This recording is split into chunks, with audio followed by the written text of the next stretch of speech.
સ્વામિનારાયણ સંપ્રદાયનો મુખ્ય ગ્રંથ છે વચનામૃત ગ્રંથ. સ્વામિનારાયણ સંપ્રદાયમાં સહેજ પણ જે ઇન્વોલ્વ હશે, પરિચિત હશે, એ વચનામૃતથી પરિચિત હશે જ. શ્રીજી મહારાજ સ્વામિનારાયણ ભગવાનના મુખ કમળમાંથી નીકળેલી વાણીનો પ્રવાહ એ જે ગ્રંથમાં ગ્રંથસ્થ થયો, જેમાં કલેક્શન કરવામાં આવ્યું, એ વચનામૃત ગ્રંથ છે. આ વચનામૃત ગ્રંથ છે. 2 ભાગમાં છે. આ પણ વચનામૃત ગ્રંથ છે. આજે એક વચનામૃત ઉપર જ વાત કરવી છે. સ્વામિનારાયણ ભગવાનની દિવ્ય અમૃતમય વાણી છે, અને એમાં જેતલપુર પ્રકરણનું 5મું વચનામૃત છે. કયું? જેતલપુર. અમદાવાદની પડખે જેતલપુર આવ્યું. સ્વામિનારાયણ ભગવાન ત્યાં અનેક વખત પધાર્યા છે, વિચર્યા છે. જેતલપુરમાં દેવ સરોવર છે, અને દેવ સરોવર ઉપર એની પાળ ઉપર મહોલ છે. મોટે ભાગે સ્વામિનારાયણ ભગવાન ત્યાં બેસી અને કથા વાર્તાનો ખૂબ પાન કરાવતા. એ જ સ્થળ ઉપર બેસીને થયેલી કથા વાર્તામાંથી આ વચનામૃતો તૈયાર થયા છે. ને એમાં જેતલપુરનું 5મું વચનામૃત સૌ પ્રથમ ભગવાન સ્વામિનારાયણની વાણીમાં જ 5-6 લીટી હું વાંચું છું. એની જ વાતને પુષ્ટિ આજે આપણે કરવી છે. તો સૌ પ્રથમ ભગવાન સ્વામિનારાયણના મુખ કમળમાંથી નીકળેલા અમૃત સમાન વચનો, એને આપણે જરા શ્રવણ કરીએ. આ વચનો જેના કાન ઉપર પડે એનો મોક્ષનો માર્ગ શરૂ થઈ જાય. ભલે ગમે તેવો પાપી જીવ હોય, અધમ જીવ હોય, નીચ હોય, અરે પશુ પંખી હોય, પરંતુ કે કોઈ કીડી મકોડા આદિ જીવજંતુ હોય, પણ સ્વામિનારાયણ ભગવાનના મુખમાંથી નીકળેલી વાણી એના કર્ણપટ ઉપર પડે તો એ સ્વામિનારાયણ ભગવાનનો દ્રષ્ટિમાં આવી ગયો કહેવાય. એનો જન્મ સુધરી જાય. એટલે સૌ પ્રથમ આપણી કથાની શરૂઆત ભગવાન સ્વામિનારાયણના મુખ કમળની વાણીથી શરૂ કરીએ. સ્વામિનારાયણ હરે. જ્યારે વચનામૃત વંચાય ત્યારે એક શરત કરું, બધાને એક વાત સ્પષ્ટ કહું કે જ્યારે ભગવાનનો આ ગ્રંથ વંચાતો હોય ત્યારે આપણે એમ સમજવું કે આ લખેલું વંચાય છે એવો વિચાર ન કરવો. મહારાજ કે આ વાણી અમારું સ્વરૂપ છે, આ મહારાજનું મૂર્તિ સ્વરૂપ છે, અને આ ગ્રંથ છે ને એ મહારાજનું વાણી સ્વરૂપ છે. વાણી સ્વરૂપ એટલે વાક સ્વરૂપ છે, વાણી રૂપે પ્રકટ છે. તો ભગવાન વાત કરી રહ્યા છે, મારા માટે કરી રહ્યા છે, અને અત્યારે આ લખેલું વંચાય છે એમ નહીં, સ્વયં સ્વામિનારાયણ ભગવાન શ્રીજી મહારાજ સ્વયં બોલી રહ્યા છે. કોઈ સંત વાંચતું હોય તો એ સંત ભગવાન નથી. અરે આ નાના બાળ મુક્ત વાંચતા હોય, બાળક વાંચે ને તોય આપણે શું સમજવાનું કે આ ભગવાન બોલી રહ્યા છે પ્રત્યક્ષપણે.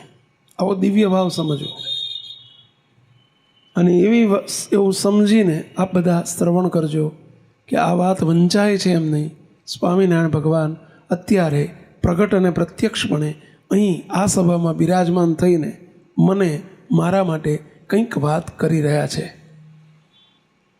આવો વિચાર સાથે શ્રવણ કરજો, સાંભળજો. સ્વામિનારાયણ હરે. અને અમે શ્રીજી મહારાજ બોલે છે, અને અમે આ સંતો સહિત જીવોના કલ્યાણને અર્થે આ બ્રહ્માંડમાં પ્રગટ થયા છીએ. તે માટે તમે જો અમારું વચન માનશો, તમે અમારું વચન માનશો, અમારી આજ્ઞામાં રહેશો, તો અમે જે ધામમાંથી આવ્યા છીએ, એટલે કે અક્ષરધામમાંથી આવ્યા છીએ, તે ધામમાં તમને સર્વેને તેડી જાશું. આ પહેલો આશીર્વાદ આપ્યો. લ્યો, તમે અમારું વચન માનશો, અમારી મરજીમાં રહેશો, અમારા ગમતામાં રહેશો, તો શ્રીજી મહારાજે વચન આપી દીધું, આશીર્વાદ આપી દીધો, અમે જ્યાંથી આવ્યા છીએ ત્યાં તમને લઈ જઈશું. અર્થાત બીજો જન્મ ધરવા દઈશું નહીં. આ ભગવાન સ્વામિનારાયણનો પહેલો આશીર્વાદ. પણ શરત શું કરી સાંભળ્યું? અમારા વચનમાં, અમારા ગમતામાં, અમારી મરજીમાં, અમારા રાજીપામાં રહેશો તો.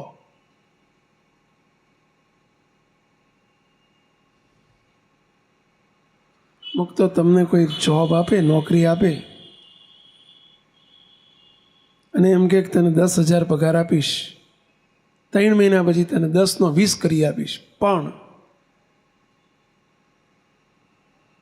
અમારી મરજીમાં રહીશ તો. એવી કંઈક તો એની ઈચ્છા હોય ને પેલા. એક નોકરી કરવી હોય તો શેઠની મરજીમાં રહેવું પડે છે. તો આપણે ભગવાનના ભક્ત છીએ, ભગવાનની મરજીમાં, એમના વચનમાં, એમની આજ્ઞામાં મહારાજ કે જો રહેશો તો પહેલો આશીર્વાદ આપ્યો, અમે જ્યાંથી આવ્યા છીએ ત્યાં તમને લઈ જઈશું. બીજો આશીર્વાદ, અને તમે પણ એમ જાણજો કે અમે મળ્યા છીએ તો હવે તમારું કલ્યાણ નિશ્ચય થઈ ચૂક્યું છે. લ્યો, વાયદો ના રાખ્યો, કોલ આપી દીધો, વાયદો નહીં હો, કરશું એમ નહીં. અમે મળ્યા માટે જાણજો તમારું કલ્યાણ નિશ્ચય થઈ ચૂક્યું છે. અને વળી અમારો દ્રઢ આશરો રાખશો અને અમારો દ્રઢ વિશ્વાસ રાખશો તો, અને કહીએ એમ કરશો. 3 શબ્દ વાપર્યા. અમારો દ્રઢ આશરો રાખશો, એક એટલે કે અમારી સર્વોપરી નિષ્ઠા રાખશો, અમારો દ્રઢ વિશ્વાસ રાખશો, અને અમે કહીએ તેમ કરશો તો તમને મહાકષ્ટ કોઈક આવી પડવા જેવું હશે. શું કહે છે? કોઈક મહાકષ્ટ આવી પડવાનું હશે. મહાકષ્ટ એટલે સમજ્યા? બહુ મોટું દુઃખ આવવાનું હશે. તો પણ, અને 7 દકાળી જેવું પડવાનું હશે. 7 દકાળી એટલે 7 દુકાળ પડવા જેવું દુઃખ આવવાનું હશે. તો પણ તે થકી અમે જરૂર રક્ષા કરશું, જરૂર રક્ષા કરશું. રક્ષા કરશું એમ ના કીધું. શું કીધું? અમે જરૂર રક્ષા કરશું. શરત કેટલી કરી? 3 શરત. એક, અમારો દ્રઢ આશરો રાખશો તો. બીજું, અમારી પર દ્રઢ વિશ્વાસ રાખશો તો. અને ત્રીજું, અમારા વચનમાં, અમારી મરજીમાં, અમારા રાજીપામાં રહેશો તો. ગમે તેવું મહાકષ્ટ આવવાનું થયું હશે, તમારા પ્રારબ્ધ, જ્યાં સુધી ભગવાન ન મળ્યા હોય ત્યાં સુધી પ્રારબ્ધ કહેવાય, નસીબ કહેવાય. પ્રારબ્ધમાં ગમે એવું કદાચ ભયંકર દુઃખ હશે, અને 7 દુકાળ પડશે જ કદાચ, તો પણ અમે જરૂર તમારી રક્ષા કરશું. અને કોઈ ઉગર્યાનો આરો નહીં હોય એવું કષ્ટ આવી પડશે, કોઈ ઉગર્યાનો આરો નહીં હોય એવું કષ્ટ આવી પડશે, તોય પણ અમે જરૂર રક્ષા કરશું. બીજી વખત, અમે જરૂર રક્ષા કરશું. કોણ બોલે છે આ?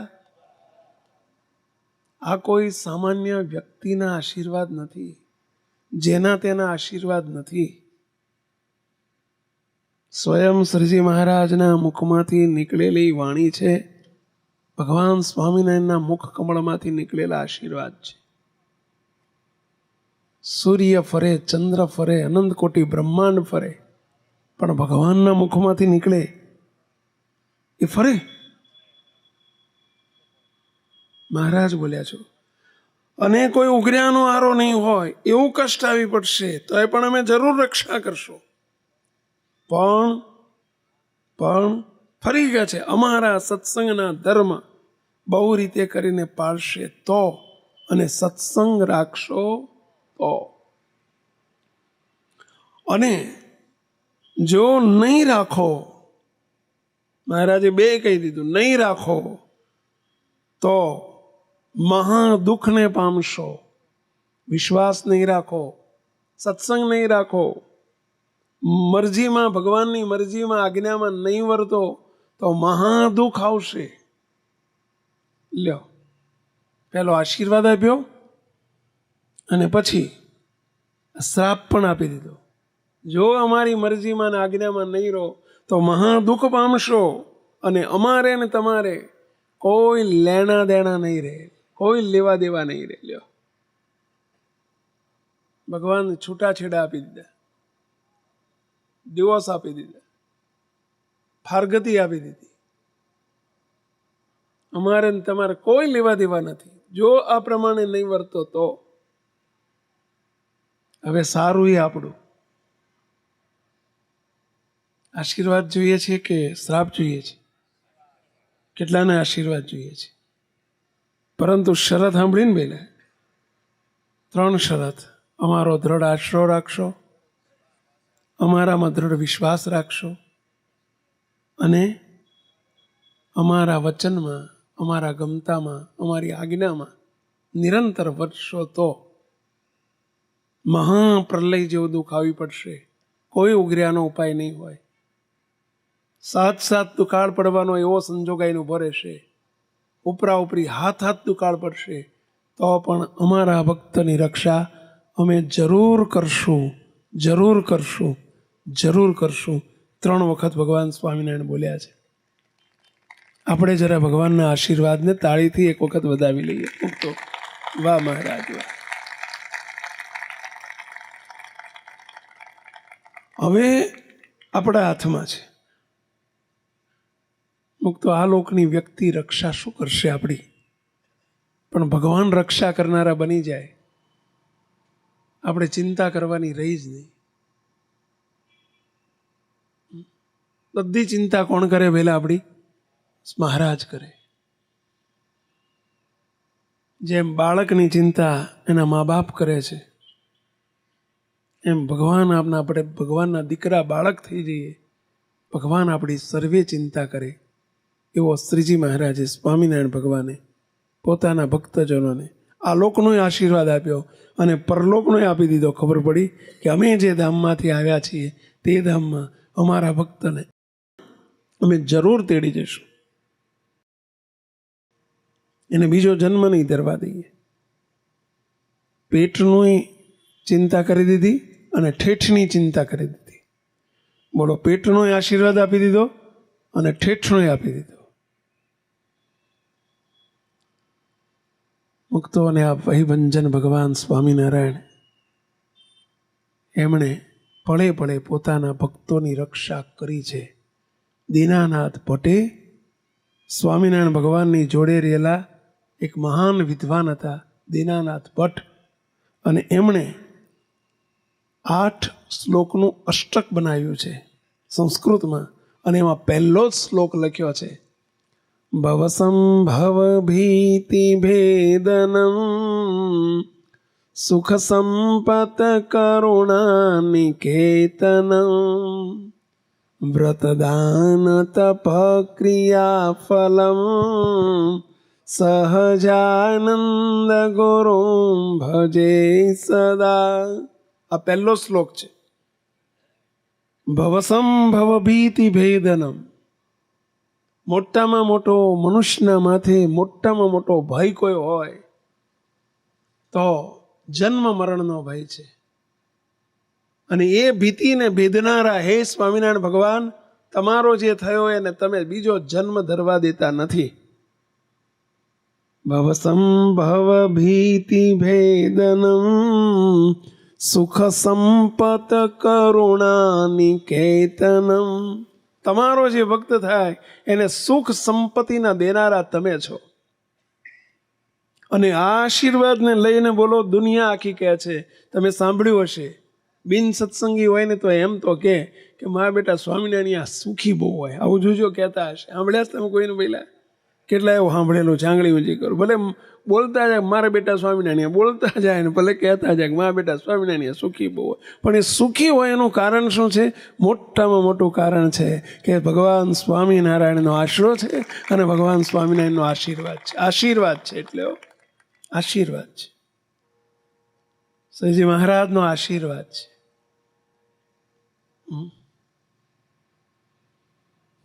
સુખ સંપત કરુણા નિકેતનમ. હે ભગવાન, તમે કરુણાના નિકેતન કહેતા કરુણાનો દરિયો છો. તમારો જે થાય એની પર તમે સુખ અને સંપત્તિનો ઢગલો કરી નાખો છો. સુખ અને સંપત્તિનો ઢગલો કરો છો. તમારો દ્રઢ આશરો હોય ને તમારી પર વિશ્વાસ હોય, તમારો જે થાય એને તમે સર્વે પ્રકારે સુખી કરો છો. આ લોકમાં સુખી કરો છો અને પરલોકે તમારું ધામ, તમારી મૂર્તિનું સુખ આપીને સુખી કરો છો. એવા ભગવાન સ્વામિનારાયણના સાનિધ્યમાં આપણે બેઠા છીએ. આપણે બે ચાર પ્રસંગો જોવા છે કે ભગવાનનો આશીર્વાદ કેટલો સાચો છે. મુક્તો પ્રસંગો, બનેલી ઘટનાઓ જોઈ છે, ભૂતકાળની જોઈ છે, વર્તમાનની પણ જોઈ છે કે જે ભગવાનનો થયો. શ્રીજી મહારાજે નિષ્કુળાનંદ સ્વામી પાસે લખાવ્યું કે જેને જેનો આશરો તેને તેની લાજ. ભગવાન સ્વામિનારાયણનો આશરો કર્યો, ભગવાને એની ભક્તોની લાજ રાખી છે.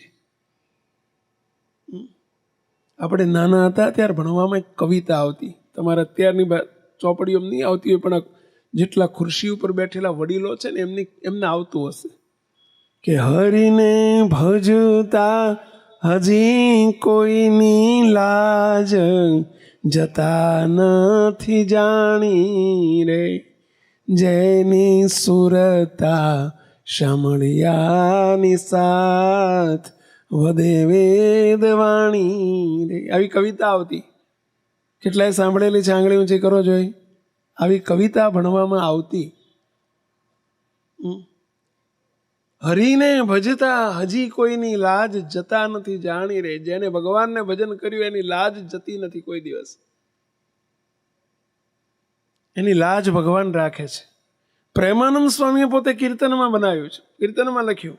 આથી આગળ એક વાત લખીને કરી કે પ્રેમાનંદનો વાલો આનંદકારી, પોતાના જનની વાલે લાજ વધારી રાજ, અક્ષરધામ વાસી વાલો આવ્યા અવની પર. શું કે છે? પોતાના જનની વાલે લાજ વધારી. જે ભગવાનનો થયો એની ભગવાને લાજ રાખી એમ નથી કીધું, લાજ વધારી. દિવસે દિવસે લાજ વધારી. લાજ એટલે આબરૂ, લાજ એટલે કીર્તિ, લાજ એટલે મોભો, લાજ એટલે સ્ટેટસ, લાજ એટલે સુખ. ભગવાને વધારી, રાખી નહીં, વધારી. જે એમનો થયો એની ભગવાને લાજ વધારી છે. 1982 સાલમાં અમે સુરત પહેલી વખત ગયેલા. અમે સાધુ થયા પછી સૌ પ્રથમ અમે 80 સાલમાં અમને મહારાજે દીક્ષા આપીને ત્યાર પછી 2 વર્ષ પછી 82 કે 83 સાલમાં અમે સુરત ગયેલા પહેલી વખત. આ બનેલી ઘટના છે. અને સુરતમાં નહોતું આપણું એ વખતે મંદિર, નહોતા કોઈ એવા બધા જાજા હરિભગત, પરંતુ અમે ઉતારો ક્યાં કરવો એ પ્રશ્ન હતો. પરંતુ આપણા એક સત્સંગીના ઓળખીતા એક શેઠ હતા, હીરાનો વેપાર કરતા. અને એ સત્સંગી એમના ત્યાં હીરા ઘસતા.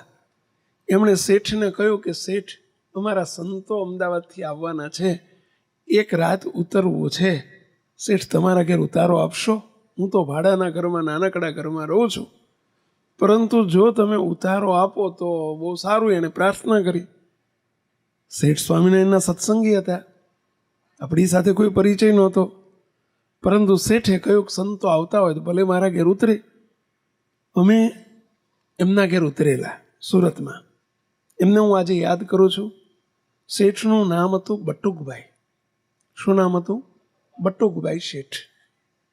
એમની સરનેમ હતી ભડિયાદી. સરનેમ શું હતી પેલા? ભડિયાદી. બટુકભાઈ ભડિયાદી પટેલ હતા, પરંતુ ધંધુકા પાસે ભડિયાદ કરીને ગામ છે, ભડિયાદ. અને ભડિયાદના વતની એટલે એમને નાનપણથી કઈ સરનેમ કરાવી નાખેલી? ભડિયાદી. એમના પેરેન્ટ્સ, એમના ફાધર મધર ભડિયાદમાં રહેતા. એમનો એક બંગલો હતો નાનકડો, કંઈ બહુ મોટું હાઉસ નહોતું, પણ મોટો એક નાનો બંગલો હતો. અને ત્યાં અમે સંતો ઉતરેલા. રાત્રે અમે લગભગ 1:30-2 વાગ્યા સુધી સત્સંગ કરેલો. બટુકભાઈ એકલા હો, આવી સભા નથી એ વખતે. હા, જે 8 વાગે સભા હતી તે 8 જણા આવેલા, 8 જણા જાહેર સભામાં. બહુ ડિક્લેર કરેલું કે જાહેર સભા છે, આવજો. 8 જણાની સભા અમારી. અને ક્યાં ખબર છે? એમના એક રૂમમાં. એમાં ઘરના 3-4 જણા ઘરના, અને આડોશી પાડોશી 2-4 આવેલા. એમ કરીને 8 જણાની સભા. બધા 10 વાગ્યા એટલે કે સ્વામી હવે રાખો, જય સ્વામિનારાયણ. એટલે આ કે ભાઈ આવું બહુ ફૂગામાં ફૂંક ના મરાય, કંઈ વાંધો નહીં, હેડો બીજી વખત આવીએ પછી 8ના 10 થાય. નહીંતર જો લાંબુ ચીતરીએ શું થાય? પહેલાં 8ના 4 થઈ જાય. રાતે પછી બધા ઉઠ્યા એટલે અમે કહે બટુકભાઈ બિચારા બહુ શ્રદ્ધાવાળા. બટુકભાઈ ને અમારા પેલા જે ભાઈ વખતે આપણા લઈ ગયેલા, અમે 2 જણા બેઠેલા. ને અમે સેવકને અમે સંતોને કીધું પેલા સ્વામી કે સ્વામી તમે હોઈ જાઓ, અમે સત્સંગ કરીએ છીએ. રાતનો 1:30 વાગ્યો, બહુ સત્સંગ થયો. મહારાજ કેવા છે, સ્વામિનારાયણ ભગવાન કેવા છે, સર્વોપરી મહારાજની નિષ્ઠાની વાતો થઈ. બહુ રાજી થયા. પછી બટુકભાઈએ મને એક વાત કરી. મને કે સ્વામી, અને એ દિવસે મને હજુ યાદ આવે છે, આ જેતલપુરનું 5મું વચનામૃત જ પહેલેથી મેં લીધેલું. આ તો છેલ્લો પેરેગ્રાફ અત્યારે લીધો છે, પણ જેતલપુરનું 5મું વચનામૃત મેં રાતે 11 વાગે ચાલુ કરેલું. રાતના 2 વાગ્યા, 1:30 વાગ્યો, 2 વાગ્યા.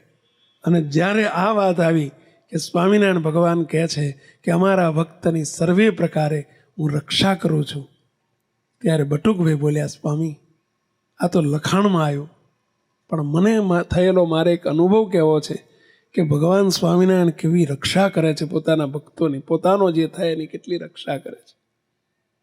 અને બટુકભાઈ પછી વાત કરે છે કે સ્વામી 1968માં હું 18 વર્ષનો હતો અને મેં મારું ગામ છોડ્યું. અમારા ગામમાં 11 ધોરણ હતા. પહેલાંના જમાનામાં ઓલ્ડ એસએસસી હતું, ઓલ્ડ એસએસસી. આ 10+2 નહોતું, 11 હતું સીધું જ, 11 ધોરણ જૂની એસએસસી કહેવાતી. અને પછી તરત કોલેજ ચાલુ થતી. મારા ગામમાં 11 ધોરણ ભણીને હું સીધો જ 17-18 વર્ષે આવી ગયો. 68ની સાલમાં એક સ્વામી હું આવી ગયો સુરત. સુરતમાં મારા મામા હીરાનો વેપાર કરે. હું એમના ઘેર આવ્યો. મને થોડું હીરા ઘસતાય શીખવાડ્યું અને હીરા વેચતાય શીખવાડ્યું. અને એમાં મને સહેજ આવડ્યું. મેં નક્કી કર્યું કે મારે ઘંટી બંટી લાવવી નથી, મારે ટ્રેડિંગ કરવું છે. મામા બેય કરતા હતા. હું થોડું એમની પાસેથી શીખ્યો. 2 વર્ષે એમના ઘેરથી મેં જુદો રહેવા ગયો. મારા લગ્ન થયા, વાત કરી એમણે, મારા લગ્ન થયા સ્વામી. અમે 2 પતિ પત્ની એક નાનકડા ભાડાના ઘરમાં અમે રહેતા હતા. સ્વામી નાનો વેપાર કરું, મારી જોડે એવી કોઈ મૂડી નથી, પરંતુ થોડુંક હતું એમાંથી હું કંઈક લેવેચ કરું. લેવેચ એટલે સમજે ને પેલા વેપાર, હીરાનો 2-4 લઉં પાછો વેચી દઉં ને એમાં થોડું ઘણું મળે ને એમાંથી મારું ગુજરાન ચાલે. અમારો બાપ દાદાનો સ્વામિનારાયણનો ધર્મ. ભડિયાદમાં પણ મારા બાપા કે સ્વામિનારાયણના પહેલેથી સત્સંગી, 7 પેઢીનો 3 પેઢીનો અમારો સત્સંગ. અને વાત કરે બટુકભાઈ સ્વામી 72ની સાલની એક વાત છે, 1972, 72. જો ભગવાન પોતાના ભક્તોને આપેલા આશીર્વાદ, મારા ભક્તની, જેને અમારો દ્રઢ આશરો હશે, જેને અમારા વચનમાં અમારામાં વિશ્વાસ હશે અને જે અમારી આજ્ઞામાં ને મરજીમાં રહેશે, એની સર્વે પ્રકારે રક્ષા કરવાની જવાબદારી શ્રીજી મહારાજ કે અમારી છે. એના અનુસંધાનમાં એ વાત કરે છે સ્વામી. 1972માં મારે રોજ મંદિરમાં નિયમ હતું, મારે રોજ નિયમ, સવારે ઘેરથી નીકળું, વરાછા રોડ ઉપર યોગી ચોક છે, ચીકુવાડી કરીને, ચીકુવાડી વિસ્તારમાં હું રહેતો કે એ વખતે ભાડાના મકાનમાં અમે 2 જ માણા. સ્વામી રોજ સવારમાં જમી અને 9:30 વાગે નીકળું, બજારમાં જવું, થોડુંક લે વેચ કરું આખો દિવસ. સાંજે 6 વાગે બજાર બંધ થાય. પછી સુરતમાં રામપરા વિસ્તારમાં સ્વામિનારાયણ ભગવાનનું જૂનું વડતાલ તાબાનું મંદિર છે, ત્યાં હું દર્શન કરવા જાઉં. રોજનું મારું નિયમ. મારા બાપાએ મને શીખ આપેલી કે બેટા તું સુરત જા તો ભલે જા, પણ રોજ મંદિરનું નિયમ રાખજે, રોજ સ્વામિનારાયણના મંદિર જજે. એટલે કે રોજ હું 6 વાગે નીકળી, બજારમાંથી નીકળી 6:30 વાગે, એ વખતે હું સાયકલ રાખતો કે, અને સાયકલ લઈને અને ત્યાં મંદિર જવું. 7 વાગે સંધ્યા આરતી થાય, હું મંદિર જઈને અડધો કલાક કથા ચાલતી હોય બેસું, 7 વાગે આરતી કરું અને સંધ્યા આરતી કરીને 7:30 વાગે નીકળીને 8 વાગે ઘેર આવું. આ મારો રોજનો ક્રમ. એક દિવસ આ બટુકભાઈ વાત કરે છે કે સ્વામી હું મંદિર ગયો, મંદિરમાં સભા ચાલતી હતી, સંતો કથા કરતા હતા સભા મંડપમાં. મારા રોજના ક્રમ પ્રમાણે હું બેઠો અને તે દિવસે શિક્ષાપત્રી ભાષ્યની કથા ચાલતી હતી. અને એ દિવસે જે સાધુ કથા કરતા હતા એમના મુખે શિક્ષાપત્રીનો 147મો શ્લોક વંચાતો હતો અને એનું ભાષ્ય ચાલતું હતું. અને એમાં એમણે લખેલું, એમાં એમણે વાત કરી કે સ્વામિનારાયણ ભગવાન શિક્ષાપત્રીના 147મા શ્લોકમાં બોલ્યા છે કે જે ગ્રહસ્થ હરિભક્ત હોય અને એમણે વ્યવહારે સુખી થવું હોય, તન મન ધનથી સુખી થવું હોય, તો પોતાની જે કંઈ આવક હોય એ આવકમાંથી 10% ભગવાનનો ભાગ કહેતા ધર્માદો કાઢવો. 147મો શ્લોક ચાલે. બટુકભાઈ કે મને વિચાર આવ્યો, હવે એક દિવસ બન્યું એવું, વાત સહેજ રહી ગઈ, એ કે હું સ્વામી બજારમાં રોજ જઉં, રોજ મને 200-500 રૂપિયા મળે, પણ આજે કે એક દિવસ એવું બન્યું કે મારા એક વેપારમાં, વેપાર નાનકડો હતો પણ નફો મોટો થઈ ગયો. મને 20,000 રૂપિયા નફો મળ્યો. હવે 72ની સાલના 20,000 એટલે આજે કેટલા વર્ષ થયા? 46 વર્ષ પહેલાની વાત છે. 46 થયા ને, 28 ને બીજા 18, એટલે 46 વર્ષ પહેલાની વાત છે. 46 વર્ષ પહેલાના 20,000 એટલે મને લાગે અત્યારના 2 લાખ ગણાય હિતેશભાઈ? 20 લાખ નહીં, 2 કરોડ ગણાય. કારણ કે એ વખતે તો હાવ મોંઘવારી હતી, હાવ મોંઘવારી 72ની સાલમાં. બોલો, હવે એટલી મોટી રકમ, ચલો 20 લાખ ગણીએ આપણે, તો 20 લાખ રૂપિયાનો નફો એક દિવસમાં મને થયો. અને સાહેબ મને તો આનંદનો પાર નહીં. મેં મારી જિંદગીમાં કોઈ દર 20,000 શબ્દ નહીં સાંભળેલો ને 20,000 રૂપિયા મને મળ્યા તે હું તો ફૂલાતો ઘેર જઈને આજે લાપસી બનાવડાવીએ અને ઘરના 2 માણા અમે લાપસી બનાવીને જમીએ, એવો મને આનંદ. અને કે સ્વામી હું તો મંદિરનું નિયમ એટલે હું તો મંદિરમાં ગયો, આનંદનો પાર નહીં. 20,000 મળ્યા છે, 20,000 મળ્યા છે, 20,000 મળ્યા છે. અને સભામાં બેઠો, સભામાં વાત આવી કે ભગવાનના ભક્તે સુખી થવું હોય તો 10% ભગવાનનો ભાગ કાઢવો. હવે મને વિચાર આવ્યો, ખારું ધાર્યું નહોતું ને આજે 20,000 મળ્યા છે, તે લાઈને આજથી જ ભગવાનનું વચન માનું. કે મેં તો સભામાંથી ઉઠ્યો આરતી થઈ, આરતીમાં ગયો, ત્યાં ઓફિસ હતી દાન ભેટની, ત્યાં જઈને મેં સીધા જ મારી નાનકડી બેગ રાખતો અને એમાંથી 20,000માંથી 2,000 રૂપિયા કાઢી અને 10% ભાગ લે કે દશાંશ એટલે 10% ભગવાનનો ધર્માદો આપ્યો. મને અંદર તો ખચકાટ હતો, ખરું 2,000 રૂપિયા આપી દેવાના? હું મહિને 2,000 માંડ કમાઉં છું ને 2,000 રૂપિયા ભગવાનને આપી દેવાના? પણ પાછો વિચાર આવ્યો કે 20,000 ભગવાને આપ્યા છે તો ભગવાનનું વચન માનવું છે, મરજીમાં રહેવું છે. 2,000 આ મને કમને અંદરથી આપું કે ના આપું, આપું કે ના આપું, પોઈન્ટ પડાવું કે ના પડાવું. 2 વખત તો હાથ લાંબો કર્યો ને પાછો વળી ગયો એટલે પોઈન્ટ પડાવતા આમ 2,000નું બોલ્યો ખરો ને પાકે 1,000 ફાડો 1,000. પાછો એમ થયું કે ના ભલા માણા ભગવાનની આજ્ઞા માને લ્યા, તું સુખી થઈશ. હમણાં તો કથા સાંભળીને આવ્યો કે દશાંશ વિશે પાછું થયું કે ના 2,000 ના અપાય લ્યા ભલા માણા, આટલા બધા ભગવાનને આપી દેવાતા છે. એમ કરતાં 2,000 આપ્યા, પહોંચ ફડાઈ. અંતરમાં થોડું સારું લાગ્યું કે ચલો ભગવાનની આજ્ઞા મારાથી પડાણી, વચન મનાણું, ભગવાનની મરજીમાં રહેવાયું અને ઘેર આવ્યો. હવે 2,000 આપ્યા હતા એટલે 18,000 હતા. ઘેરનાને વાત કરી કે આજે કંઈક બનાવો, કે કંઈક કંસાર બંસાર બનાવો. સ્વામી એ દાડે આ ભાઈ વાત કરે કે સ્વામી અમે ખીચડી રોજ ખાતા હતા, આજે ખીચડીથી બનાવી હતી, પણ જોડે જોડે લાપસીનું આંધણ મુકાયું અને અમે 2 માણાએ ઝાઝુ ઘી ને અંદર ખાંડનો દોથો ભરીને ખાંડ નાખી અને ઝાઝુ ઘી નાખીને અમે લાપસી ખાધી તે દાડે કે આજે 18,000 મળ્યા છે. હવે મારે કોઈ એવી અર્જન્સી નથી અને ઘરનાએ મને ઘેર ગયો ને એક ટપાલ આપી.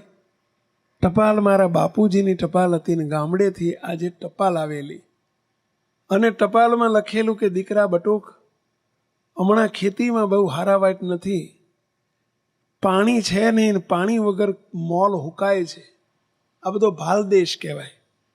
ધંધુકાથી ધોલેરા વચ્ચેનો પટ્ટો એટલે ભાલ દેશ કહેવાય.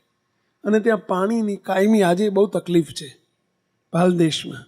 વરસાદ ઓછો થાય, હુકો દેશ કહેવાય. એના બાપાએ લખેલું કે બેટા બટુક પાણી મોલ હુકાય છે અને પાણી કૂવામાં તો છે, પરંતુ એ જમાનામાં ઇલેક્ટ્રિસિટી નહોતી, લાઇટોની વ્યવસ્થા નહીં. આપણે વ્યવહાર બહુ સારો નથી એટલે મશીન એ વખતે પેલા રાજકોટિયા મશીન આવતા, કિર્લોસ્કર કંપનીના મશીન આવતા, ઓલા ડીઝલિયા કહેવાતા, ફાઇટર મશીન. અને એ મૂકીને લોકો એટલે હેન્ડલવાળા હોય, ખબર છે, જોયેલા હશે ઘણાએ, ફેરવ્યા નહીં હોય પણ જોયા તો હશે.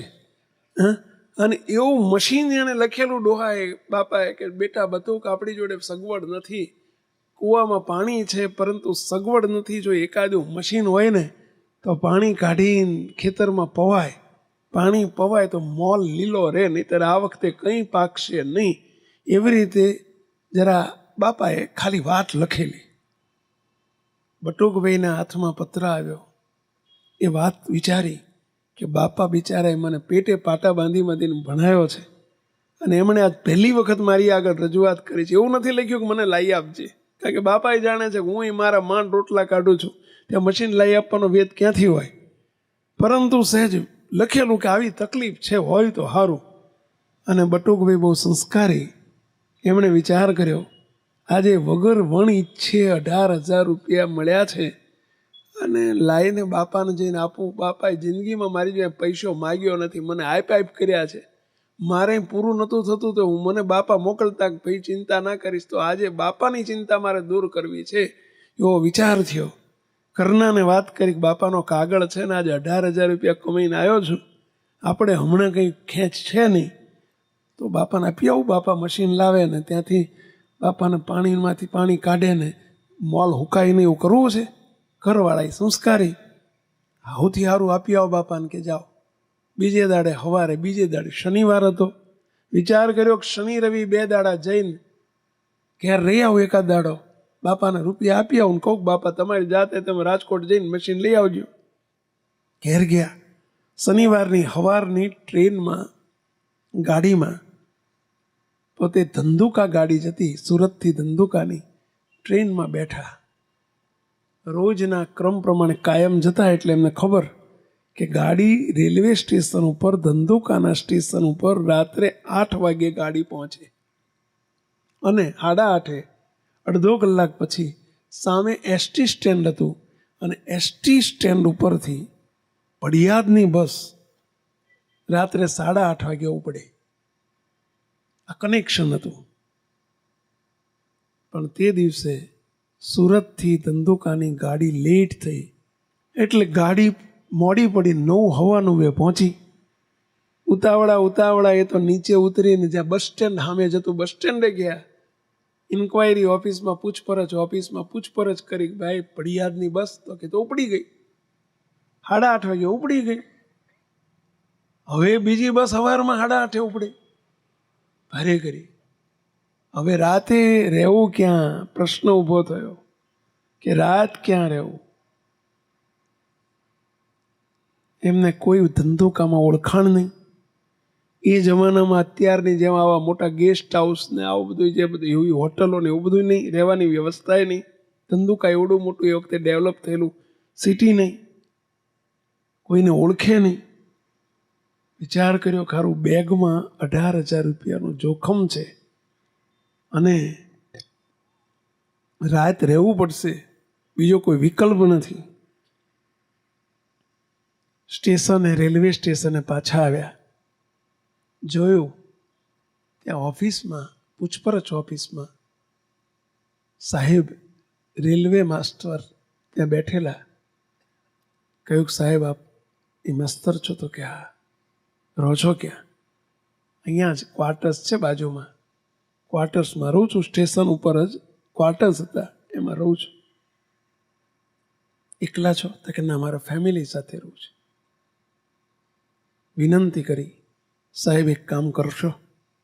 ઓળખાણ આપી, હું પડિયાદનો વતની છું, બટુકભાઈ મારું નામ છે, પટેલનો દીકરો છું, સુરતમાં રહું છું, મારા મા બાપ પડિયાદ રહે છે, હીરાનો વેપાર કરું છું, થોડાક પૈસા બાપાને આપવા માટે નીકળ્યો છું. આ બેગમાં થોડું જોખમ છે. મારી વિનંતી છે કે ભાઈ સાહેબ, આ બેગ તમારી પાસે અંદર રાખો ઘેર, સવારમાં હું જતી વખતે લઈ લઈશ. મારી બસ ઉપડી ગઈ છે, કોઈ મારી પાસે બીજો વિકલ્પ નથી. બેગ તમારી જોડે રાખો, સાચવજો. અને મને જો એકાદું ગોદડું, શિયાળો હતો આવો, એકાદું ઓઢવાનું ને એકાદું પાથરવાનું મને જો વ્યવસ્થા કરી આપો તો હું અહીંયા પ્લેટફોર્મ પર હું સૂઈ જાઉં. જો એકાદું પાથરવાનું, ઓઢવાનું આપે, સવારમાં ઉઠીને બેગ લઈને જતો રહીશ. 8:30 બસ છે. સ્ટેશન માસ્તરે કહ્યું કે ભાઈ, માનવતાની દ્રષ્ટિએ વિચાર આવ્યો, કંઈ વાંધો નહીં, વ્યવસ્થા કરી દે આપું છું. ઘરમાંથી એક પાથરવાનું ને એક ઓઢવાનું આપ્યું, એકાદું ઓશીકું આપ્યું. પેલી બેગ રાખવાનું કીધું એટલે બેગ અંદર લઈ લીધી. પૂછ્યું કેટલા છે બેગમાં? તો કે 18,000 રૂપિયા છે. સાચી વાત કહી દીધી. પેલા ભાઈ તો બટુકભાઈ રાતે 9:30 વાગે તો કે જમવાનું શું છે?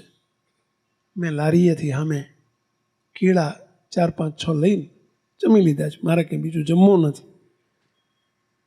કેળા હોઈને જમીને તો હોઈ ગયેલા, સૂઈ ગયા રાતના 9-10 વાગે. સાહેબની જોડે પેલી બેગ ઘરમાં હાચવવા આપી છે. પૈસો શું કરે છે? આપણી ગુજરાતીમાં કહેવત છે, જર, જમીન અને જોરું, ત્રણેય કજિયાના મોટામાં મોટા છોરું. દુનિયા આખીમાં જો મોટા મોટા ઝઘડા કંઈ પણ થતા હોય તો એના મૂળ આ 3 જ છે, જર, જમીન અને જોરું. જર એટલે સમજ્યા પૈસો, જમીન અને જોરું એટલે સ્ત્રી. આ 3થી જ કંઈક ઝઘડાઓ થતા હોય છે. પૈસો આવ્યો, પેલા સાહેબની દાનત બગડી, વિચારે ચડી ગયા, આ પૈસા મારા ઘરમાં છે એની ખબર મને અને આ બટુકભાઈ હૂતો છે માણસ એને ખબર છે, બીજા કોઈને ખબર નથી કે એમણે મને હાચવવા આપ્યા છે.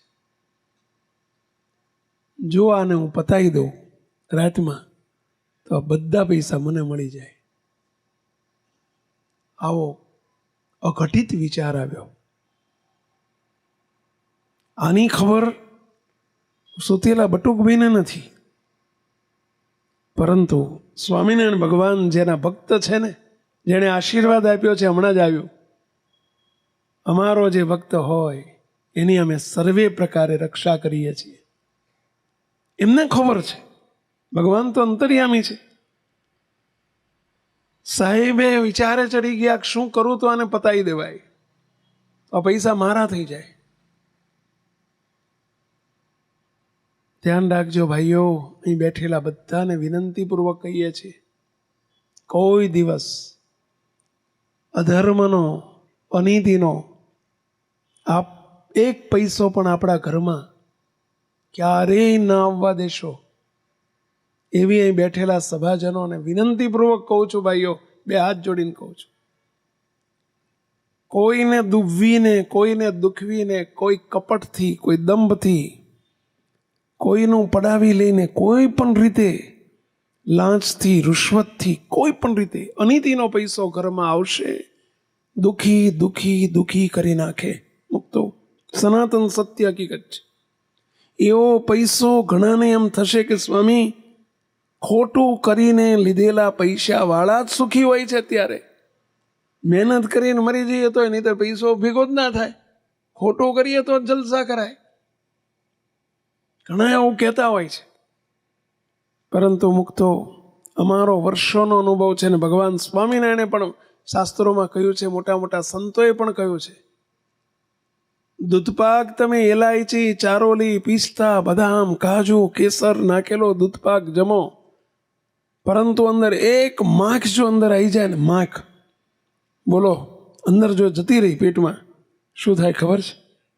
ઉલટી કરી નાખે. એ અંદર ટકે ને ઉલટી થઈ જાય, વોમિટ થઈ જાય, અને આગળનું જમેલું હોય ને એ કઢાઈ નાખે.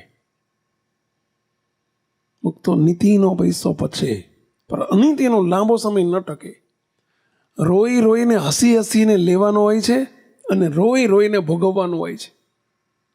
ખોટો પૈસો આવે એ ખોટા રસ્તે જ જાય, એ નક્કી વાત છે, એમાં કોઈ બેમત નથી. એટલે વિનંતી કરું છું મુક્તો, એ પૈસો જ્યારે આવે ને ત્યારે હસી હસીને લેવાનો હોય છે, અને પણ રોઈ રોઈને ભોગવવો પડતો હોય છે. દુઃખી કરીને જાય, છઠ્ઠીનું દાવણ કાઢી નાખે ભાઈ, ઘરમાં દુઃખ આપીને જાય, હેરાન કરીને જાય. માટે મહેરબાની કરીને આવો પૈસો આપણા ઘરમાં પહેવા દેશો નહીં, એવી અમારી જાહેરમાં તમને બધાને અપીલ છે. આપણા ગુરુજી બાપજી તો કાયમ કહે કે 8 દાડે દાળ ભાત શાક રોટલી, રોજ દાળ ભાત શાક રોટલી જમતા હોય તો 8 દાડે જમજો, રોજ શાક રોટલી ખાઈને દાડા કાઢજો, પણ કોઈ દાડો અધર્મનો, અનીતોનો, ખોટો પૈસો કોઈને છેતરીને, દુભવીને, દુખવીને, ભેળસેળથી, દગાથી, કપટથી, પ્રપંચથી પૈસો ઘરમાં ભેગો કરશો નહીં. જો સદાય સુખી રહેવું હોય તો. હવે આ પેલા સાહેબને દાનત બગડી. શું વિચારે ચડ્યા પેલા સ્ટેશન માસ્તર? 18,000 રૂપિયા મને મળ્યા છે, અને જો હવે હાચવવા આપ્યા છો, શું એના બાપના હતા પેલા? પરંતુ આ માણસની નીતિ જુઓ. વિચાર થયો પૈસા પડાવી લો, લઈ લો, કોને ખબર પડવાની છે? પણ એના માટે એને મારી નાખવાનું કાવતરું થયું કે આ હૂતો છે ને મારી નાખું વગર વાંકે, એક પૈસા માટે. એટલે આ કીડીને અમારા સ્વામિનારાયણ ભગવાને શિક્ષાપત્રીમાં લખ્યું છે કે કીડી સરખા જીવની પણ હિંસા ન થાય એનો ખ્યાલ રાખો. અને માણસને પૈસા માટે મારી નાખવાનું, પૈસો શું કરાવે છે? બહુ ધ્યાન રાખજો, તમે બધા સંસાર વ્યવહારમાં છો. સેવકની બનેલી ઘટના હમણાંની કહું છું, 5-7 વર્ષ પહેલાની. દર મહિને સમયો થાય એક હરિભગત સમયો પત્યા પછી હું જતો હતો સંતાશ્રમમાં, અને એક હરિભગત વાંહે મને બૂમો પાડતા પાડતા દોડતા દોડતા આવે, સ્વામી, અરે સ્વામી 2 મિનિટ કામ છે, સ્વામી 2 મિનિટ કામ છે. એટલે હું તો એક બાજુ ઉભો રહ્યો, આવો આવો, શું કામ છે? મને કે સ્વામી ખાનગી છે, જરા પડખે આવો ને. તે હું જરા પડખે આગો ઉભો રહ્યો. મને કે સ્વામી, રોવા જેવા થઈ ગયા બિચારા. સ્વામી, બહુ એક તકલીફ છે. શું છે? સ્વામી, આ સુધી હું સકામ નથી થયો. આપણા ખાસ ઘરના હરિભગત. સ્વામી, હું જાણું છું કે સંતોને આવી અમારી વ્યવહારની સુખ દુઃખની વાતો ન કરવાની હોય. સ્વામી, સકામ ન થવાનું હોય, પણ કોઈ આધાર નથી, એટલે સ્વામી આજે તમને વાત કરવાનું મન થાય છે. મને કે સ્વામી, છેલ્લા 3 વર્ષથી હું એક રોગથી પીડાવું છું. શાનો રોગ છે ભાઈ? મને કે સ્વામી, આખા શરીરમાં બળતરા બળતરા બળતરા રહેવાતું નથી. શરીરમાં બળતરા બહુ થાય છે.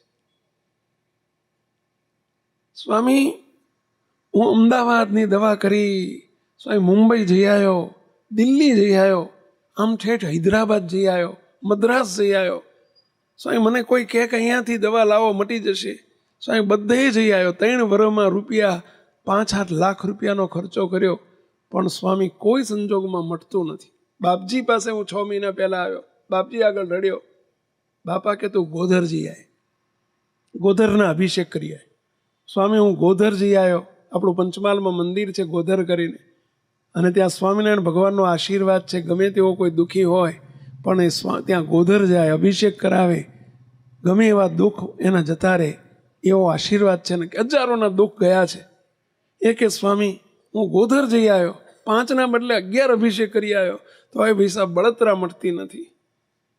મેં કીધું, જો ગોધરના ઘનશ્યામ મહારાજે હાથ ઊંચા કરી નાખ્યા એટલે નક્કી તારો કેસ ડેન્જર છે. નહીંતર એ ઠાકોરજી હાથ ઊંચા કરે એવા નથી, ત્યાંના અભિષેક મહારાજો. અને મુક્તો પછી મને કે સ્વામી, પણ હવે મને કોઈક ઉપાય બતાવો ભાઈ સાહેબ, કોઈ દુઃખી થઈ ગયો સ્વામી. 24 કલાક મારે એસીમાં રહું તો થોડુંક ઉપરથી શાંતિ, પણ મેં બળતરા બળતરા બળતરા સ્વામી રહેવાતું નથી. 24 કલાક બળતરા થાય છે. સેવકે કહ્યું, એક મારું માનશો? બોલો, તમે કોઈકને બળતરા કરાય છે ને એટલા બળતરા થાય છે. જેવું વાવો એવું લણો. બહુ સાંભળજો બધા. હો, તમે કોઈકને બાળ્યા છે એટલે તમે બળો છો. ઘઉં વાયા હોય તો ઘઉં જ ઉગે, મકાઈ વાવો તો મકાઈ જ ઉગે, અને ડાંગર વાવો તો ડાંગર ઉગે, ને કપાસ વાવો તો કપાસ ઉગે.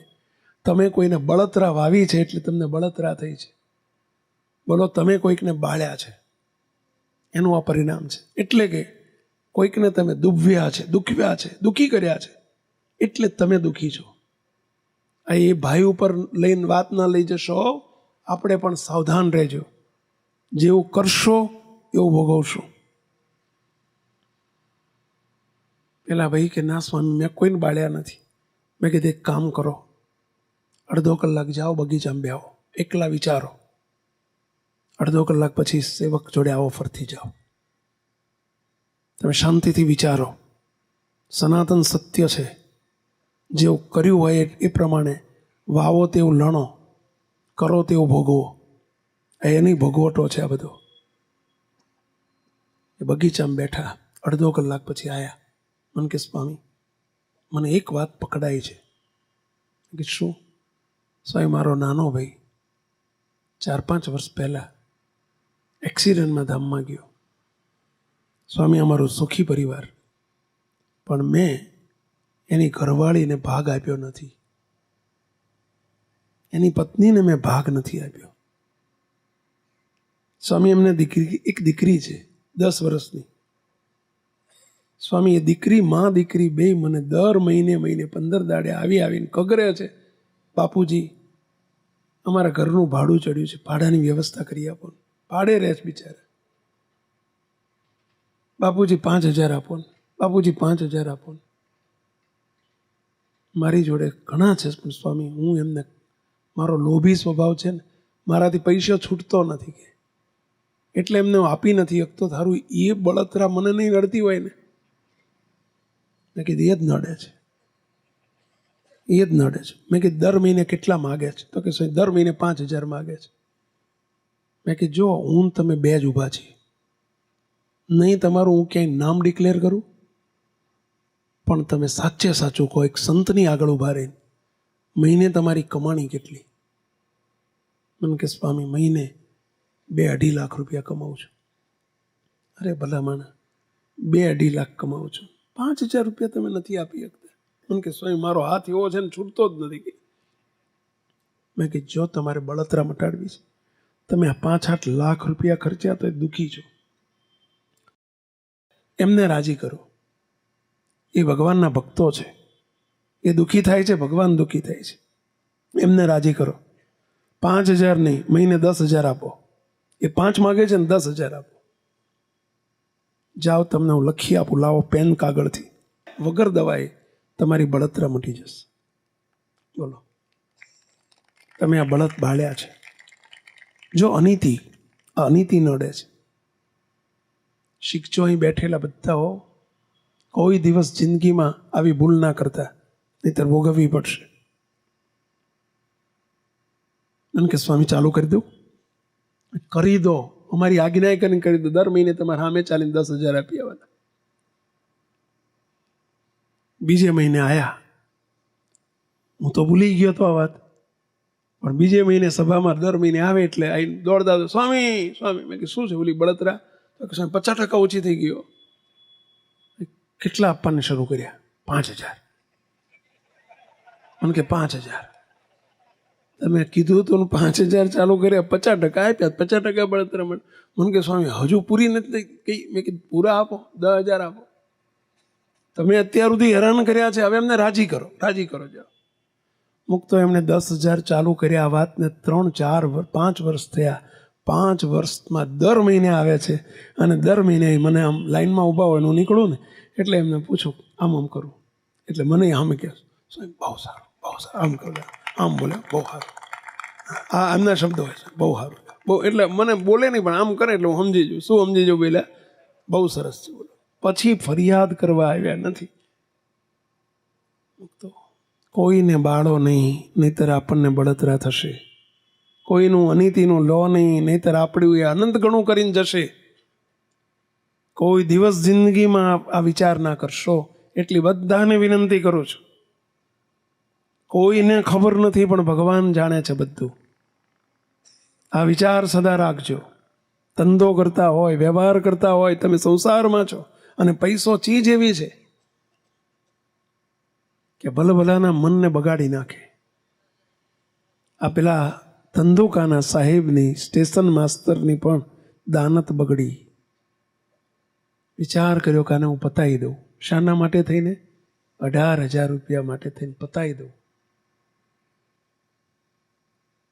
વિચાર આવ્યો શું કરું તો પતાવી દેવાય. બાજુમાં કુલી લોકો રહે ને સ્ટેશનમાં, પેલા લેબર હોય ને, અને પેલા લાલ, ખબર છે અત્યારે અમદાવાદના સ્ટેશન ઉપર તો લાલ પેલા જબલા પહેર્યા હોય ને, એમનો ડ્રેસ હોય છે, કુલીનો લોકોનો ડ્રેસ હોય. અને એમાં 4-5 મકાન હતા કુલી લોકોના. એમાં માવજી નામનો એક કુલી, એમનો પરિચિત હતો, ઓળખીતો હતો. એટલે એમણે રાતે 9:30-10 વાગે વિચાર કર્યો કે માવજીને જગાડી નાખવા, હોપું બિચારાનો પગાર 2 રૂપિયા છે, તે એને 1,000-2,000 આમાંથી આપી દઉં. એ ખુશ થઈ જશે, હું ખુશ થઈ જઈશ, કામ પતી જશે. હવે ટાઢી રાતે બધા હોઈ ગયા હોય વહેલા, સ્ટેશન ઉપર કોઈ નહીં. એમણે તો ધીમે પગલે ઘરમાં પેલા 18,000 બેગ મૂકી અને દબાતા પગલે પેલા માવજીના ઘર આગળ ગયા. માવજી અંદર સૂઈ ગયેલા. માવજીનું ઘર ખખડાયું, બાયણું ખખડાયું. પેલો માવજી જાગીને આવ્યો. બોલો સાહેબ, કેમ મને યાદ કર્યો? અત્યારે એક બાજુ લઈ ગયા. માવજી બોલ, કાલ 2,000 રૂપિયા તને સવારના પહોરમાં મળી જાય. 2,000 રૂપિયા? ગરીબ માણસ બિચારે 2,000 ભાળેલા નહીં. એ વખતના 2,000 એટલે 2 લાખ કહેવાય. સાના 2,000? એક કામ કરવાનું છે રાતે. જો પેલો હૂતો છે ને, એને તારે પતાવી દેવાનો છે. પતાવી દેવાનો એટલે સમજ્યા ને પેલા, મારી નાખવાનો છે. કોણ છે? તારે કંઈ બધું બહુ પટલાઈ કરવાની જરૂર નથી, જે છે તે છે. જો ઓડીન હૂતો છે, તારી જોડે કોઈ શસ્ત્ર છે ઘરમાં? કોઈ વેપન છે? આ છે ને? શું છે? મારા ઘરમાં એક ધારિયું પડ્યું છે, ધારિયું માળિયામાં છે, મળશે તને? હમણાં ગોતી કાઢું. તારે રાતના 2 થી સવારના 5 વાગ્યા દરમિયાન કોઈ ચકલું સ્ટેશન ઉપર ફરકતું નથી. છેલ્લી 2 વાગે ટ્રેન આવે છે અને પછી 5 વાગે ટ્રેન આવે છે. એ 2 થી 5નો ગાળો સ્ટેશન ઉપર કોઈ ના હોય, ચકલું ફરકતું ના હોય અને ટાઢી રાત છે. તારે 2 વાગ્યા પછી તરત આ કામ પતાવવાનું. એ હુત્યો છે ને ખટ ખટ ખટ ખટ કરી થોડીક વાર માટે જો લાઇટ બંધ કરી દેવાની અને આ પતાવી દેવાનું. તને હવારના પહોરમાં 2000 મળી જશે. સાહેબ પણ હવારમાં ફરી નહીં જાઓ ને, એટલે આ ભલામણા મારી પર વિશ્વાસ નથી તને. તારે કામ જેવું પતે ને એટલે તારે મારા બાયણે થોડાક 2-4 ટકોરા મારી દેવાના. હું સમજી જઈશ કામ પતી ગયું છે. સવારના 5 વાગ્યા પછી 6 વાગે તને પૈસા મળી જશે, 2000 રૂપિયા મળી જશે. કાવતરું રચાઈ ગયું. માવજીએ કહી દીધું સાહેબ નિરાંતે હુઈ જાઓ, આ કામ પતી ગયું એમ સમજો, પણ 2000 પાકા હો. અલ્યા પાકા. સાહેબ તો જો કોઈને તારા મારા સિવાય ખબર ન પડવી જોઈએ, કોઈને નહીં પડે. સાહેબ ચિંતા ના કરશો, કોઈને નહીં પડે. અને સાહેબ હુઈ ગયા ઘરે જઈને બાયણું બંધ કરીને. પેલો માવજી એણે ઘરમાં જઈને પેલું ધાર્યું જૂના જમાનાનું કાઢવા માંડ્યું. એના પત્ની જાગી ગયા. પૂછ્યું કે શું કરો છો? આ ધારિયાની જરૂર છે. કેમ ધારિયાની જરૂર છે? શું છે ધારિયા? ધારિયું એટલે સમજ્યા ને, ગામડામાં દાંતી કે ધારિયો કે. અને ઉતાર્યું એટલે પેલા એના પત્ની ઝબક્યા, ઉઠીને બેઠા થયા. શું છે કે ધારિયો કેમ કાઢો છો?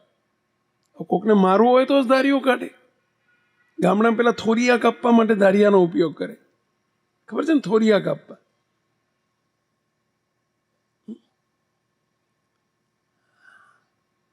જો તને ખબર કે તને એક વાત કહું, માણસનો સ્વભાવ છે પેટની વાત એક જણને કરે ત્યાં જ એને તો જ એને જરા શાંતિ થાય, સમજ્યા?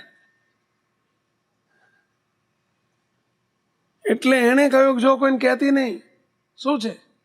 ઓલે હું તો બહાર જો એને શેઠે મને સાહેબે કહ્યું છે કે એને બતાવી દેવાનો છે, મારી નાખવાનો છે. અને અત્યારે રાતના 2 વાગ્યા પછી આ કામ મારે કરવાનું છે. પણ કેમ? અરે 2000 રૂપિયા મળવાના છે. તું લિસ્ટ બનાય. અત્યારે રાતે ઊંઘ ના આવતી હોય તો લિસ્ટ બનાય. કાલે શું શું લાવવાનું છે, તારે જે વસ્તુ હાડી જોતી હોય, કપડાં જોતા હોય, જે કંઈ જોતું હોય, ઘરમાં ખૂટતું હોય, બધું કાલે સવારે આવી જશે. પેલાને પતાવી દેવાનો છે. જો આ વાત કોઈને ખબર નથી હો, તું જાણે છે, હું જાણું છું, સાહેબ જાણે છે. પેલી સ્ત્રીમાં ભગવાને પ્રવેશ કર્યો. સાંભળજો, સ્વામિનારાયણ ભગવાનનો આશીર્વાદ છે. મારા ભક્તની સર્વે પ્રકારે રક્ષા કરવાની જવાબદારી મારી છે. ભગવાનની જીવનમાં શું જરૂર છે? ભક્ત સૂતો છે એને ખબર નથી, બિચારો નિર્દોષ સૂતો છે. મારી નાખવાની એક ઘડીઓ ગણાય છે. એની પત્નીમાં ભગવાને પ્રવેશ કર્યો અને પત્નીએ સામે બળવો પોકાર્યો, વિરોધ કર્યો. ખબરદાર, નથી જોતા મારે કપડાં ને નથી જોતી સાડીઓ. એ સૂતો છે, અજાણ્યો માણસ છે, પણ કોકનો બાપ છે, કોકનો પતિ છે, કોકનો દીકરો છે, કોઈનો ભાઈ છે. તમે મારા પતિ છો અને તમને કોઈ મારી નાખે તો મને કેટલું, મારું હૈયું કેટલું કકળે. તમારી બેન છે, તમારી બેનને કેટલું હૈયું કકળે. તમારા મા બાપનું હૈયું કેટલું કકળે. તો એ પણ કોકનો દીકરો છે, કોકનો પતિ છે, કોકનો ભાઈ છે. મારે એવી કોઈની હત્યા કરીને પૈસો નથી જોતો. ખબરદાર જો તમે આ કામ કર્યું છે. પેલી સ્ત્રી સામે વિરોધ કર્યો, ઘરમાં થઈ ગયો ડખો. જે વાત છાની રાખવાની હતી એના બદલે આ તો ડખાડખી થઈ ગઈ ઘરમાં. રાતના 10-11 વાગે ટાઢી રાતમાં. પેલા ઘરવાળાએ માવજી હવે વચન આપીને બેઠો તો પેલા સાહેબને કે સાહેબ વચન કામ પતી ગયું, સમજો, પ્રોમિસ કરી હતી. માવજી ખીજાણો ને 2 લાફા મૂકીને પેલી એમની ઘરવાળીને લઈ જા અંદર ઘરમાં, ખબરદાર જો બોલી છું તું. અકળાયેલો, મૂંઝાયેલો, ક્રોધે ભરાયેલો માવજી બહાર ખાટલો પડ્યો તો ખાટલો આડો કરીને તો હુઈ ગયો, આડા પડખે થયો. પેલી સ્ત્રી અંદર બેઠી બેઠી રડે, વિચાર કરે કોઈ પણ હિસાબે મારે આ પુરુષને બચાવવો છે. આ મારા ધણીની દાનત બગડી છે અને સાહેબની દાનત બગડી છે. વિનાશ કાળે વિપરીત બુદ્ધિ. પેલી સ્ત્રીએ વિચાર કર્યો કે મારે આ પુરુષને ભલે હું ઓળખતી નથી પણ મારે એને બચાવવો છે. અડધો કલાક પછી જ્યારે બહાર છે ધીમે રહીને જોયું તો પેલો માવજી ક્રોધમાં આડા પડકે થયેલો અને ઘસઘસાટ ઊંઘાઈ ગયેલી. તે નસકોરા બોલે અને માવજી હુઈ ગયેલો. પેલી સ્ત્રીએ આવીને ધીમે રહીને દબાતા પગલે પેલા સૂત્યા છે બટુકભાઈ અને એકદમ જોડે જઈ મોઢે ઓઢીને સૂતેલા, ઠંડી હતી એટલે, અને મોઢેથી ઉગાડીને કહે છે, ભાઈ, જોડે બેસી ગયા છે બેન, ભાઈ, હું તમને નથી ઓળખતી, તમે નથી મને ઓળખતા, પરંતુ સમજી લો હું તમારી ધર્મની બેન છું, તમે મારા ધર્મના ભાઈ છો. બસ આ મારી ને તારી ઓળખાણ છે, તમારી ને મારી આ ઓળખાણ છે. ભાઈ સાહેબ, હું તમને એક વિનંતી કરવા આવી છું. તમે કોણ છો મારે જાણવું નથી, તમારું નામ શું છે એમાંય મને રસ નથી, પરંતુ મારા ધણીની દાનત બગડી છે, આ સ્ટેશન માસ્તરની દાનત બગડી છે. કેમ દાનત બગડી છે એ મને ખબર નથી, પરંતુ તમને મારી નાખવાનું કાવતરું થયું છે. મારો ધણી તમને રાતના 2 વાગ્યા પછી મારી નાખવાનો છે, માટે તમે તત્કાળ અહીંથી ઉઠી જાઓ. મારો ધણી અત્યારે ઘસઘસાટ ઊંઘી ગયો છે, હું તમને કહેવા આવી છું. હું અહીંયા રહું છું, હું કુલીની બઈ છું. તમે અહીંથી ઉઠી જાઓ. પાછળ જો એક ખાલી ઓયડી છે, આ એની ચાવી, ત્યાં હું વ્યવસ્થા કરીને આવી છું. ત્યાં એક પાથરવાનું ને એક ઓઢવાનું મૂકીને આવી છું. તમે ત્યાં જઈને હુઈ જાઓ બાપા, અને અંદર સ્ટોપર વાખી દેજો. મારો ધણી બૂમ પાડે તો ખોલતા નહીં, કોઈ ગમે એટલો પ્રયત્ન કરે તો હવાર પહેલા ખોલતા નહીં, અને ત્યાં જઈને હુઈ જાઓ. ભાઈ સાહેબ, આ બધું કોણે આ બધું ઊભું કર્યું? મહારાજ ભગવાન રક્ષા કરી રહ્યા છો. મુક્તો ગમે એટલો કોઈ વિરોધી હોય, માર કરતો હોય, પણ નાડી પ્રાણ કોના હાથમાં છે? પહેલા ભગવાનના હાથમાં છે. અને જે ભગવાનનો થયો એની ચિંતા ભગવાન રાખે જ. રાખે કે રાખે જ? બોલ્યા નહીં. રાખે કે રાખે જ? રાખે જ. સ્વામિનારાયણ ભગવાનનો આશીર્વાદ છે આ જેતલપુરનો 5મો વચનામૃત. પેલા બટુકભાઈએ પણ જાણ્યું કે મેરા પેલા પૈસા અંદર આપ્યા છે ને સાહેબને, એનું પરિણામ લાગે છે. હવે અત્યારે રાતે ક્યાં ઝઘડો કરવા બેવું, ક્યાં મારે કરવું, ક્યાં માથાકૂટ કરવી, પોતે અજાણ્યા છે. પેલી સ્ત્રી ઉપર વિશ્વાસ રાખીને એ તો ઉઠીને પેલી ચાવી લઈને પેલી રૂમમાં જતા રહ્યા, અને અંદર જઈને બધું તૈયાર હતું. પેલી બાઈ દીવો બીવો બધું કરીને આવેલી, અને ત્યાં ગોદડું એક પડેલું ઓઢવાનું ને એક પાથરવાનું અહીં હતું, એવું જ ત્યાં હતું. અંદર સૂઈ ગયા સ્ટોપર મારી. જોજો હવાર સુધી ખોલતા નહીં પૈસાઓ. અહીંયા પથારી ખાલી પડી છે. બટુકભાઈ ત્યાં જઈને સૂઈ ગયા છે. પેલી સ્ત્રીને હૈયામાં હાશ થઈ. શાની હાશ થઈ? હાશ, મારે આને બચાવવો હતો, બચી ગયો પુરુષ. ઘરમાં જઈને હોઈ ગઈ. હવે મારા ધણીને જે કરવું એ કરે. મૂળો નાસ્તિક કૂતો શાખા, જેને મારવાનો તો એ હાજર હોય મારશે, એટલે માર જા. અને પેલો પુરુષ માવજી ભાઈ સુઈ ગઈ નિરાતે, પેલી બાજુ બટુકભાઈ હોઈ ગયા. આ બાજુ રાતના 11 વાગ્યા, 11:30 વાગ્યા, 12 વાગ્યા, અને સ્ટેશન માસ્તરનો 5 દીકરીઓ હતી એમને, અને 5 દીકરી ઉપર છેલ્લો એક દીકરો જન્મેલો, અને દીકરો 16-17 વર્ષનો દીકરો રાતના છેલ્લા શોમાં ધંધુકાની ટોકીઝમાં ફિલ્મ જોવા માટે ગયેલો, મૂવી જોવા. અને ભાઈબંધો એને રાતનો શો પત્યો 12 વાગે એટલે બધા એને સ્ટેશન ઉપર મૂકી ગયા. પેલા છોકરાએ જાણ્યું કે મારા પપ્પા મમ્મીને રાતે ઉઘાડવું ના પડે ને એટલે મારા માટે બહાર પથારી કરીને હુઈ ગયા છે. લ્યો, તે પેલો છોકરો આઈને હુઈ ગયો પેલી પથારીમાં. પથારી ખાલી પડી હતી, એમાં હુઈ ગયો ને માથે ઓઢીને પેલો છોકરો હુઈ ગયો છે.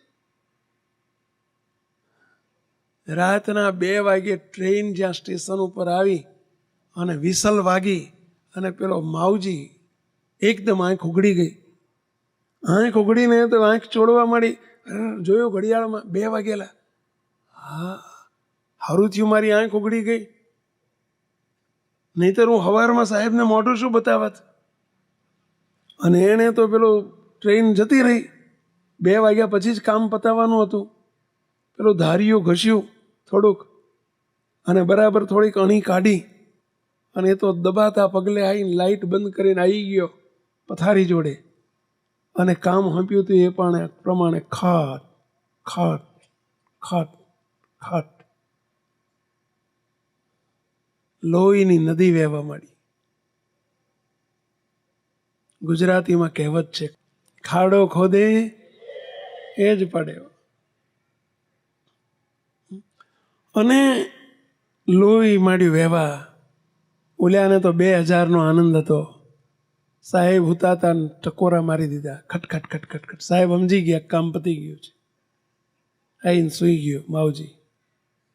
સવારના 5 સાડા 5 વાગે, સહેજ 6 વાગે અજવાળું થયું. સ્ટેશન ઉપર થોડીક અવર જવર ચાલુ થઈ. સાહેબ જાગીને કે સ્ટેશન માસ્તરને બાયણું પકડાયું કે ભાઈ કોકની લાશ પડી છે, લોહી લુહાણ થયેલી. સાહેબ બહાર આવીને અજાણ્યા થઈને પોલીસ સ્ટેશને ફોન કર્યો. રેલવે સ્ટેશન ઉપર કોઈ અજાણી વ્યક્તિની લાશ પડી છે. પોલીસની ગાડીઓ દોડી, પોલીસ આવી. પેલો માથે ઓઢેલી લાશ હતી, જ્યાં માથેથી ઉગાડ્યું. કોણ હતું પેલા? સાહેબનો છોકરો. સાહેબ ભૂલી ગયેલા કે રાતે શું બનવાનું હતું. અરર, મારો છોકરો. અને ત્યાં સામે બટુકભાઈ હલ્યા આવે, પેલી રૂમમાંથી નીકળી. જેને મારવાનો હતો એને બચાવી દીધો. કોને? ભગવાને. સ્વામિનારાયણ ભગવાનનો આશીર્વાદ છે. મારા ભક્તની સર્વે પ્રકારે રક્ષા કરવાની જવાબદારી અમારી છે. શ્રીજી મહારાજનો આશીર્વાદ છે. મુક્તો આપણને દુઃખ જરૂર થાય કે નિર્દોષ બિચારો સાહેબનો છોકરો ખપી ગયો, એનું દુઃખ થાય. પરંતુ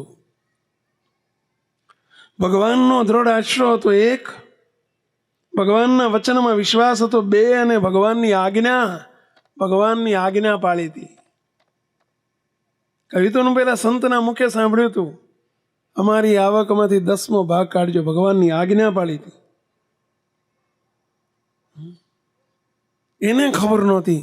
એ બટુકભાઈ મને વાત કરે, એમને સ્વમુખે મને 1982માં વાત કરેલી છે. સ્વામી 10 વર્ષ પહેલા ભગવાને મારી જે રાતે રક્ષા કરી છે, સવારના પોરમાં સ્વામી મને આનંદનો પાર ને. એક બાજુ દુઃખ હતું પેલા છોકરાનું જોઈને, મને મારી આંખમાં આંસુ આવી ગયા. પરંતુ ભગવાન પોતાના ભક્તની કેવી રક્ષા કરે છે.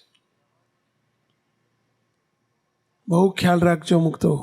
મહેશભાઈ દુબઈવાળા, એમને એક્સિડન્ટ થયો ભયંકર. રાજકોટ જતા હતા. આખી ગાડી, કોઈ ન કે જોનાર કે આ ગાડીમાં બેઠેલી કોઈ વ્યક્તિ બચે. આપણા સત્સંગી છે, દુબઈ રહે છે અત્યારે, મહેશભાઈ પંચાલ કરીને છે, આપણા હરિભક્ત. ગઈકાલે મને દર્શન કરવા આવ્યા. સ્વામી રડી પડ્યા બિચારા. સ્વામી મહારાજે જે મારી રક્ષા કરી છે. એને એમના કાકા 2 હતા. એમના કાકા ગાડી ચલાવતા હતા. ભયંકર એક્સિડન્ટ થયો. ગાડીના હોથા ઉડી ગયા, કંઈ બચ્યું નથી. પરંતુ એ બંનેને કંઈ થયું નથી. માત્ર એકે સ્વામી અહીંયા સહેજ છોલાણું અને સહેજ લોહી નીકળ્યું હતું, બાકી કંઈ જ થયું નથી.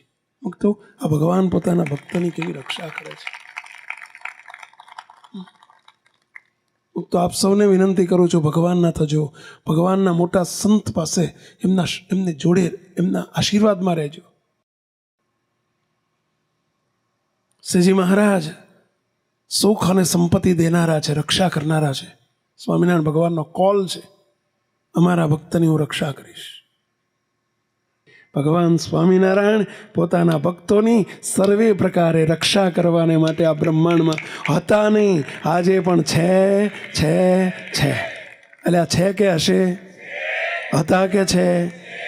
બસ આપણે 3 વાત કેળવવાની. એ ભગવાનનો દ્રઢ આશરો કરવો, એ ભગવાનના વચનમાં વિશ્વાસ રાખવો અને કેમ કરવું. અને એટલે જ આ વખતની પ્રાર્થના છે, તવ મરજીમાં વહાલા નિત્ય રેવાય, ગમતો અમારો કદીએ ન થાય.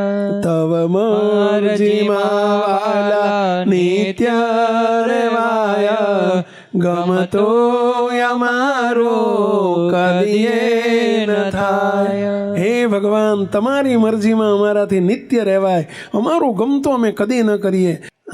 માટે પહેલું તો એ જ છે કે મહારાજ અને મોટા સંત કહે એમ કરવું, એમના વચનમાં રહેવું, તો ભગવાન જરૂર સ્વામિનારાયણ ભગવાન આપણી રક્ષા કરે.